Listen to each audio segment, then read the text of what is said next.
जैसे ही मैंने विरोध किया कि ठीक है मैं रुको अभी पुलिस बुलाता हूँ, तुम पुलिस के सामने यही भाषा बोल के दिखाओ, तो इतने पे ही उन सब ने मुझसे मारपीट चालू कर दी। मेरे दोनों हाथ पीछे से पकड़ के मोड़ के मुझे मारा पीटा, ये हाथ की कलाई तोड़ दी।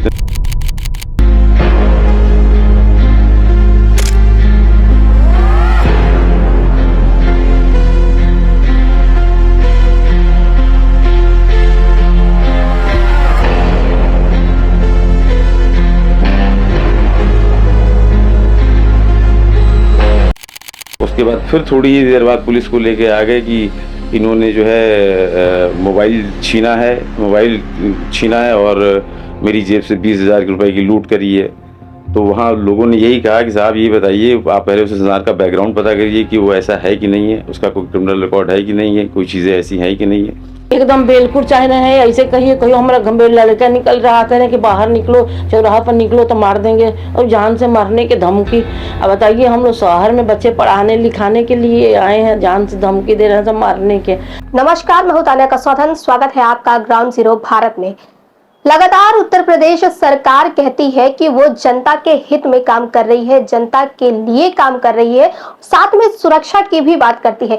लेकिन एक गली होती है, वहां पर एक युवक जाता है और वो एक दुकान पर रुकता है, और तभी कुछ दबंग आते हैं और उसके साथ कहासुनी करने लगते हैं और फिर मारपीट पर उतर आते हैं और इतना मारते हैं कि वो पीड़ित आज हाथ तोड़कर बैठा है और अब उसका इलाज चल रहा है। लेकिन ये बात किस पर हुई, कहासुनी क्यों हुई, ये सब कुछ जानेंगे उन्हीं पीड़ित से। तो आज एक पीड़ित हमारे साथ है, इनसे बात करते हैं।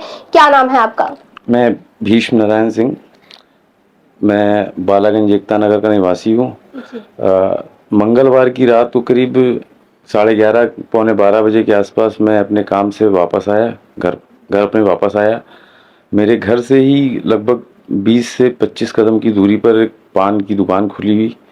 चूँकि रात का 12 बज रहा था, मैं ऐसे निकला तो चूँकि मैं दुकान खुली तो मैं सिगरेट पीने के लिए रुक गया। मैं रुका, मैंने सिगरेट जला के पी ही रहा था, तो वहाँ कुछ 7, 8, 10 लड़के अलग अलग खड़े, वो सब भी सिगरेट ही पी रहे थे। वो आपस में कुछ कम्युनिकेशन कुछ ऐसा कह रहे थे, पुलिस को लेकर कुछ उल्टी सीधी बातें और अपशब्द और बहुत ही ऐसी बातें कि मतलब मुझे रहा नहीं गया। चूँकि मैं भी पुलिस परिवार का ही सदस्य हूँ, मेरे पिताजी भी पुलिस में हैं और बाकी परिवार के और लोग भी पुलिस में ही हैं। तो मैंने सिर्फ उनसे इतना कहा, भाई साहब अगर आपका किसी से निजी कोई विवाद है या कोई टेंशन है या कोई परेशानी है तो आप उसका पर्टिकुलर नाम लेके या उसको इंडिकेट करके कुछ भी कहिए। आप एक आदमी की वजह से पूरे ग्रुप को या पूरे सोसाइटी को कैसे आप क्लेम कर सकते हो या ब्लेम कर सकते हो।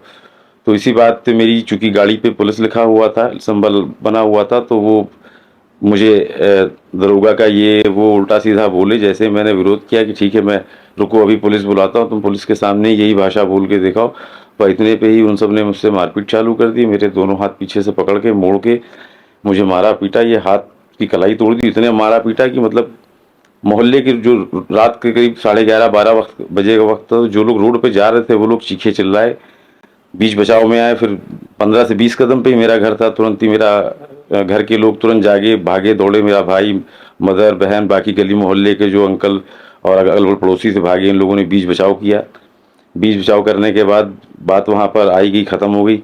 चूँकि मुझे चोट लग गई थी, मेरे घर वाले मुझे घर ले आए। घर आके मैं सो गया। करीब 12, साढ़े 12 बजे के बाद, मेरे सोने के बाद CCTV कैमरे में मेरे घर के गेट पे करीब 25-30 आदमी, 40 आदमी जैसा कैमरे में जो दिख रहा है फुटेज में, या जैसा गली के लोग बता रहे हैं। क्योंकि मैं तो सो रहा था, घर में था, ऊपर सो रहा था। तो माता जी से बदतमीजी की, आपका बेटा ये है, आपका बेटा वो है, माता जी को अपशब्द उल्टे सीधे चीज़ें बोलना, और पुलिस वाले की ये, पुलिस वाले की वो, तेरी ऐसी कि देख ये कर देंगे वो कर, इतना सब कुछ बोलने के बाद वो चुपचाप चले गए।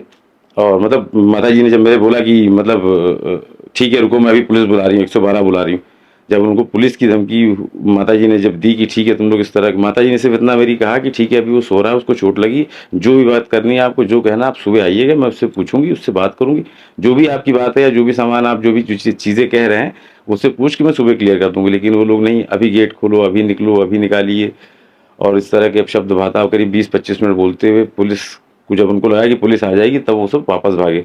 उसके बाद फिर थोड़ी ही देर बाद पुलिस को लेके आ गए कि इन्होंने जो है मोबाइल छीना है और मेरी जेब से 20,000 रुपए की लूट करी है। तो वहाँ लोगों ने यही कहा कि साहब ये बताइए, आप पहले उस इंसान का बैकग्राउंड पता करिए कि वो ऐसा है कि नहीं है, उसका कोई क्रिमिनल रिकॉर्ड है कि नहीं है, कोई चीज़ें ऐसी हैं कि नहीं है। दूसरा ये बताइए, अपने घर से 15-20 कदम की दूरी पे कौन डकैती और छिनैती करता है? अगर कोई चोरी डकैती गलत काम भी करना है तो इंसान ऐसी जगह जाके करेगा जहाँ उसके बारे में कोई पता ना चले, किसी कुछ चीज़ें कोई उसको पकड़ ना पाए। अपने ही घर के 20 कदम पे डकैती और लूट करके कोई आदमी अपने घर में आके सो जाएगा और उसके पास कोई ऐसा एविडेंस नहीं है। उसके बाद मेरी एफआईआर ठाकुर थाने में मैंने आवेदन किया, जैसे लिखी गई, मेरा मेडिकल हुआ, सारी चीज़ें हुई। उसके बाद अब जो है वो आवेदन लेके फिर थाने चौकी पर दौड़ रहे हैं कि उन्होंने मुझसे 20,000 रुपये लूटे, मेरा मोबाइल लूटा। कल मुझे चौकी बुलाकर ये पूछा भी गया, आईओ साहब ने पूछा मुझसे, तो मैंने कहा साहब मैं क्यों लूटूंगा किसी का मोबाइल या पैसे, आप चाहो तो पता कर लो, जहाँ की ये घटना है वहाँ से पता कर लो। उसके बाद भी अननेसेसरी दबाव बनाना, इधर उधर से उल्टी सीधी धमकियाँ दिलवाना, अनर्गल बातें पहुँचवाना, तो मैं समझ नहीं पा रहा हूँ। मैं खुद एक पुलिस परिवार का होने के बाद मेरे घर पे इतने सारे लोग अचानक से आके उल्टी सीधी बातें कर जाते हैं और पुलिस अभी तक मतलब कुछ नहीं कर पा रही है। अब क्या ही कहूँ, मैं किससे शिकायत करूँ, किससे क्या। तो ये आप देख रहे हैं कि एक जो पुलिस की सेवा कर रहे थे उन्हीं का परिवार है, और कुछ लोग होते हैं जो दुकान पर बैठे होते हैं, सिगरेट पी रहे होते हैं, मामूली सी बात कर रहे होते हैं, लेकिन जब इन्हें देखते हैं तो पुलिस वालों को टारगेट करके अभद्र भाषा का प्रयोग करते हैं, और जब ये जो पीड़ित है ये इस पर शिकायत करते हैं तो उनके साथ मारपीट करते हैं। और मारपीट करने के बाद आप इनका हाथ देख सकते हैं कि ये हाथ है, उन लोगों ने, उन दबंगों ने इन्हें इतना मारा है कि इनका हाथ टूट गया है और इन्हें कई जगह पर चोटें लगी हैं। इसका जिम्मेदार कौन होगा? आपको क्या लगता है कि ये जो दबंग थे, क्या आपके जानने वाले थे, परिचित थे? स्पेशली नहीं मैम, ये स्पेशली एक ही कम्युनिटी के थे। जितने भी लोग आए थे, जितने भी इंसान थे, वो 15 थे, 20 थे, 25 थे, 35 थे, जो भी कैमरे में दिख रहा है या जो लोग बता रहे हैं, वो सिर्फ सिंगल मुस्लिम कम्युनिटी थे। और बातें भी उन लोगों ने जो अनर्गल करी वो इसी तरह की पुलिस को लेकर माता जी से मेरे टॉपिक्स किए, धर्म को लेकर बोले, और मतलब बहुत सी ऐसी उल्टी सीधी बातें बोली कि अगर मैं उसको सोशली बोलूँ तो शायद लोग कहेंगे कि आप बढ़ा चढ़ा कर उन चीज़ों को बता रहे हैं। लेकिन सच्चाई क्या है वो तो मेरे ऊपर आप बीती है, तो मैं जान रहा हूँ ना कि हुआ क्या था। जैसे मेरी माता जी की, आप चाहें तो एक बार उनसे भी बात कर ले तो वो शायद आपको ज़्यादा बेहतर बता पाएंगी कि उस समय, चूँकि उस कंडीशन को उन्होंने फेस किया, चूँकि मैं तो सो गया था और मैं ऊपर सो रहा था, तो ऊपर चूँकि थोड़ा अंदर कमरा है तो लॉक होने की वजह से नीचे की बात मुझे ऊपर तक सुनाई नहीं दी, और मुझे चोट उट भी लग गई थी, मैं परेशान भी होता तो मैं सो ही गया था। ये तो मुझे, मैं 2-2:30 बजे जब उठाऊँ तो मुझे पता चला है कि नहीं, इस तरह की बात थोड़ी देर पहले हुई थी, पुलिस आई थी, ऐसा हुआ था। फिर नेक्स्ट डे मैं थाने गया, फिर अपना आवेदन दिया, अपनी चीज़ें की, अपने एविडेंस रखे, तब जाके पुलिस ने एफआईआर तो लॉन्च की। बट अभी तक क्या है, कौन लोग थे, क्या है क्या नहीं, ये कुछ पता नहीं, अभी छानबीन नहीं हो पाई। तो आप कैसे कह सकते हैं कि वो मुस्लिम समुदाय से थे? क्योंकि क्या उनके कोई चिन्ह आपने देखा या कुछ ऐसा? मैम एक्चुअली जिस लड़के ने कंप्लेन करी है मेरे खिलाफ या आवेदन देने को, उसका नाम ही अरशद है, अरशद पुत्र जावेद, और वो यहीं मोबिन नगर के रहने वाले हैं। मतलब मैं जिस रहता हूँ यहीं से 500 मीटर 700 मीटर की दूरी पर। और उनके जो कैमरे में जो लोग दिख रहे हैं, जो मैंने लोगों से जानकारी की तो पता चला उनके ये मामू थे, कोई पत्रकार हैं, कोई खालू थे, चाचा हैं, कोई ताऊ थे, मतलब उन्हीं के परिवार के, उन्हीं के दोस्त यारी लोग थे। ये आप अगर आप बाकी लोगों से वेरीफाई करना चाहेंगी तो आपको पता चल जाएगा उनके साथ कौन लोग थे कौन नहीं थे। अच्छा, कभी आपके इस मोहल्ले में जहाँ आप रहते, इस एरिया में, कभी किसी और से बहस या कोई नोकझोंक हुई हो? मैम कभी देखिए ऐसे तो कभी कोई नोकझोंक बहस तो कभी आज तक नहीं। आदमी जहाँ रहता है वहाँ बहस क्यों करेगा। बट हाँ, ये जो पान की गुमटियाँ हैं इसकी वजह से लेके कई बार कई लोगों के आर्गूमेंट से, चूँकि वहाँ पे लड़के ऊट पटांग तरीके से अपनी मोटरसाइकिलें खड़ी कर देते हैं, कई बार रिक्शे वगैरह खड़ी हो जाते हैं, तो वहाँ पर खड़े होकर सिगरेट मसाला।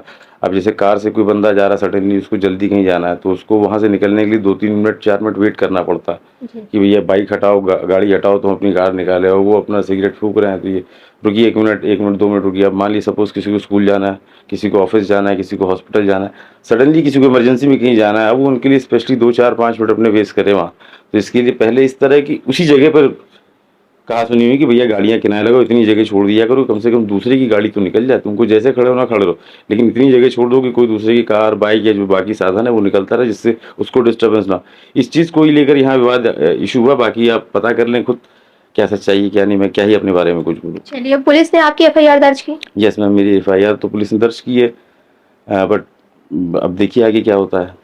आप प्रशासन से क्या चाहते हैं? मैं बस यही चाहता हूँ कि जो ये लोग थे इस तरह की हरकत, जो मतलब अगर मैं एक चीज़ सिर्फ सिंपल सी जानना चाहता हूँ सपोज मैं उनकी बात 1% अगर मान ली जाए, अगर मुझसे कोई विवाद हुआ था या मुझसे कोई बात हुई थी तो उस सड़क पर हुई थी, ना कि मेरे घर पे हुई थी।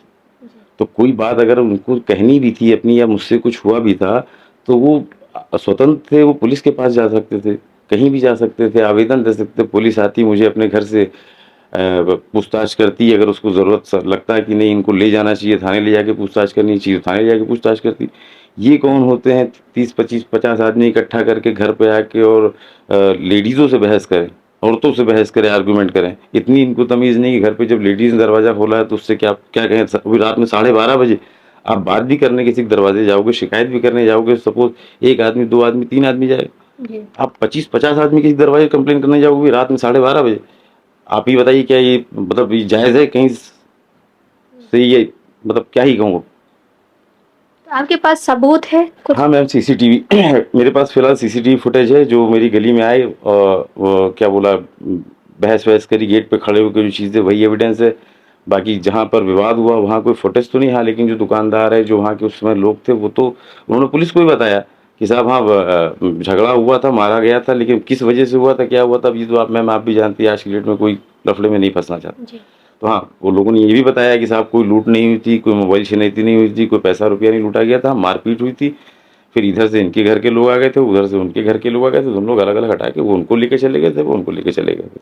उसके बाद जो है फिर थोड़ी देर बाद हाँ इकट्ठे से ये लोग 20-25-30 लोग, जो इतने भी लोग थे, ये लोग होके इकट्ठा होके घर पहुंचे मेरे, और माता जी से इस तरह की बातें करके चले गए। हमारे साथ जो पीड़ित थे अब उनकी माता जी हैं, जिनके पास कुछ लोग आए, 15-20 लोग आए, दरवाजा खोला तो ये माता जी सामने आई और इनके साथ अभद्र भाषा का प्रयोग किया गया, इन्हें धमकियां दी गई। तो चलिए इनसे पूछते हैं, माता जी क्या कहना चाहेंगी कि जिस तरह से कुछ लोग आए, आपसे बदतमीजी बदसलूकी करे, आपके साथ अभद्र भाषा का प्रयोग किया, क्या कुछ कहना चाहेंगे, क्या हुआ था? अरे उस दिन? बहुत गंदी गंदी हमारा घर के घेराव डाल दिए सा, हम भैया भैया कर रहे हैं और गंदा गंदा बोल रहे हैं सा, खाली मारो पीटो, निकलो बाहर, निकलो बाहर, मारेंगे पीटेंगे, समझिए हमारे लड़का का हाथ भी तोड़ दिया था, हमके जानकारी नहीं, हम गए उतना बीच में से बचा के लिए 2 बार घर पर धावा बोलो ऐसा समझिए, 2 बार धावा बोल के मारपीट करके मारे के, लूट पाट के धमकी देना। हम कह रहे हैं भैया बात क्या है, नहीं बात क्या है, बात बताइए। तो कह रहा था ये कर रहा है वो कर रहा है, मैंने चोरी चमारी लगा दी हो सन। अजय के हमारा लड़का के हाथ पकड़ के एक गोड़ा पीछे में ही कर दे रहो, एक मारत रहो सन। देख वो बीच में कहाँ ले चोरी कर लेगा, कैसे चोरी कर लेगा आप बताइए। हाँ मतलब इतना मैंने मैंने मैंने घर घेर ले रहो सन, हमको तो हमारे घर से जाइए जाइए, सुबह बात होगी नहीं, नहीं समझिए, नहीं सुने सब। फिर दोबारा चढ़ के आओ सन 112 हमके मेरे के पुलिस आई, तब तो गली के बाहर जब रोड पर पुलिस वालों संगे लड़ाई कर दे हो सन, और पुलिस वालों संगे लड़ाई देखने वहाँ आ ओकरा बाद में समझिए कि मतलब बहुत कुछ करो सा ऐसा व्यक्ति हैं। अब पुलिस के संगे कर के झगड़ा झुगड़ी आओ हम पुलिस परिवार से हैं, हम पब्लिक, हमको इतना बोलेंगे कि हम पुलिस परिवार के हैं भैया, हम ऐसे नहीं मतलब आप लोग करिए, हम पब्लिक नहीं हैं, फिर भी नहीं गंदी गंदी भाषा के प्रयोग करें सब। अब कम से कम 50-60 किलो ऊपर सब गली पूरी हमार भर रहो, गली पूरी भर रहो समझिए, हमार गेट हमार बाउंड्री, हम अकेले औरत घर में हमके मतलब परेशान करके धर दियो तो हमके पुलिस बुलाना पड़ा समझ लीजिए। तो क्या आपको लगता है कि आपका परिवार, आपके पति खुद पुलिस प्रशासन में थे, तो आप अभी पुलिस प्रशासन से, योगी सरकार से क्या चाहती कि आपके बेटे को, आपको इंसाफ मिले? एकदम बिल्कुल चाह रहे हैं, ऐसे कहिए कहियो हमारा गंभीर लड़का निकल रहा है कि बाहर निकलो, चौराहा पर निकलो तो मार देंगे, और जान से मारने की धमकी। अब बताइए हम लोग शहर में बच्चे पढ़ाने लिखाने के लिए आए हैं, जान से धमकी दे रहे हैं सब मारने के। तब मतलब हमके तब चाहेंगे सरकार से, तो हमको मदद जरूर मतलब दिलवाइए हमके कि हमारे बच्चा के कोई फिर दोबारा हाथ ना लगावे, मार के हाथ तोड़ दिया से। एक बच्चा है हमारा छोटा से। क्या सजा चाहती हैं आपकी, उन जो दबंग थे उन्हें क्या सजा दी जाए? गिरफ्तारी करवाइए, उन्हीं ने पूछिए, नाम पूछिए, कम से कम इतना लोग रहे, हम अकेले क्या कर सकते हैं। वहाँ 50-60 आदमी 100 आदमी, रोड पूरा गली भरी रही, रोड भरा रहा। 1-2 बजे रात तक मतलब यहाँ गामा काटे सब, 1-2-3 बजे रात तक यही मतलब चौराहा पे इन्हें छुप के 10 गोड़ा खड़ा बा, इधर 10 खड़ा बा, 5 इधर खड़ा बा। हम अपन बच्चा के घर में बचा रहे हैं, फिर दोबारा मारने की कोशिश करो सब, पहले मार लिया सब, फिर दोबारा मारने के लिए घर पर धावा बोल दिए सब। जी, तो देखा आपने कि ये पीड़िता की ही जुबानी और जो पीड़ित है उनकी ही जुबानी हमने सुना कि आखिर उस दिन क्या कुछ हुआ था। तो आपको बता दें कि जिस तरह से पीड़ित का कहना है कि वो रात के 12 बजे के लगभग अपने काम से लौट रहे थे, सिगरेट पीने के लिए एक दुकान पर रुकते हैं, वहां पर कुछ दबंग होते हैं जो ऊट पटांग बातें करते हैं, अभद्र भाषा का इस्तेमाल करते हैं पुलिस वालों के लिए। और वो खुद जो पीड़ित है वो खुद एक पुलिस परिवार से है, तो उन्हें उस बात का बुरा लगता है कि पूरे पुलिस वालों को क्यों इस तरह से बोला जा रहा है, तो वो उसका विरोध करते हैं। इसी विरोध के चलते वो दबंग इनके साथ मारपीट करते हैं, बदसलूकी करते हैं, अभद्र भाषा का प्रयोग करते हैं, उसके बाद हाथ तोड़ देते हैं। और जब पीड़ित अपने घर आ जाता है तो भारी संख्या में लोग इनके घर पर पहुंचते हैं और इनकी माता के साथ भी अभद्र भाषा का प्रयोग करते हैं और धमकियां देते हैं, जान से मारने की धमकियां देते हैं। तो ये पीड़ित परिवार है, ये इंसाफ चाहता है कि लोगों को गिरफ्तार किया जाए, जो दबंग थे जिन्होंने इनके साथ बदसलूकी की उन्हें गिरफ्तार किया जाए, प्रशासन इस पर कार्रवाई करे। लेकिन क्या योगी सरकार जो लगातार कहती है कि वो गुंडागर्दों के खिलाफ आवाज उठाती है, लगातार कार्रवाई करती है, एनकाउंटर करती है और गिरफ्तारियां करती है, बुलडोजर एक्शन भी चलाया जाता है, तो क्या इस तरह के दबंग जो लखनऊ सहित पूरे उत्तर प्रदेश में कई जगह घूम रहे हैं, क्या सच में योगी सरकार इन गुंडागर्दों पर सवाल उठाती है, क्या इनके ऊपर कार्रवाई करती है? इस बात का पता चलेगा जब इस मामले पर भी कार्रवाई की जाएगी। तो देखते हैं कि क्या सच में योगी सरकार कार्रवाई करती है, क्या प्रशासन इस पूरे मुद्दे पर अपनी निगाहें रखता है, क्या गिरफ्तारियां होंगी, ये तो आने वाला वक्त बताएगा। लेकिन आपकी इस पर क्या राय है हमें कमेंट करके जरूर बताइएगा, क्योंकि उत्तर प्रदेश सरकार बदलाव चाहती है और गुंडागर्दी बंद करना चाहती है। तो आपको क्या लगता है कि यूपी में गुंडागर्दी अभी भी चालू है या फिर इसके ऊपर कार्रवाई की जा रही है? क्या इस पीड़ित परिवार को इंसाफ मिलना चाहिए? आप खुद हमें कमेंट करके जरूर बताइएगा और जुड़े रहिए ग्राउंड जीरो भारत के साथ।